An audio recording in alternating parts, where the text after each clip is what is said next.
দেখো মেয়ের কাণ্ড দেখো। আমি এসে মিনিমাম 15 মিনিট ধরে বসে রয়েছি এখানে। বসে থেকে আমি বুঝতে পারলাম না যে ও আলমারির ভেতরে বসে রয়েছে, মানে শোকেসের ভেতরে। তো আমি যখন যাই তখন দেখি যে ওদের ঘর অন্ধকার, মানে ওর মা ঘুমাচ্ছিল।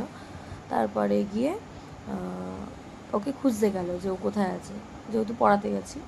তো খুঁজতে গেল, কোথাও খুঁজে পাচ্ছে না করে তারপরে গিয়ে ওর মা বললো যে ওকে এসছে। আমি বলছি না, আসেনি। বলছে আচ্ছা। তো তার সেই ফাঁকের মধ্যে আমি কিন্তু ওদের মানে খাটের তলা দেখলাম যে ও আছে কি না লুকিয়ে। তারপরে বাইরে ওদের একটা আলমারি আছে, তার পেছনেও দেখলাম যে ও আছে কি না ওখানে লুকিয়ে। যাই হোক, তারপরে গিয়ে ওর মা আসলো, এসে দেখছে। ওর মা বুঝতে পেরেছে যে ও কোথাও নেই, মানে এখানে থাকতে পারে।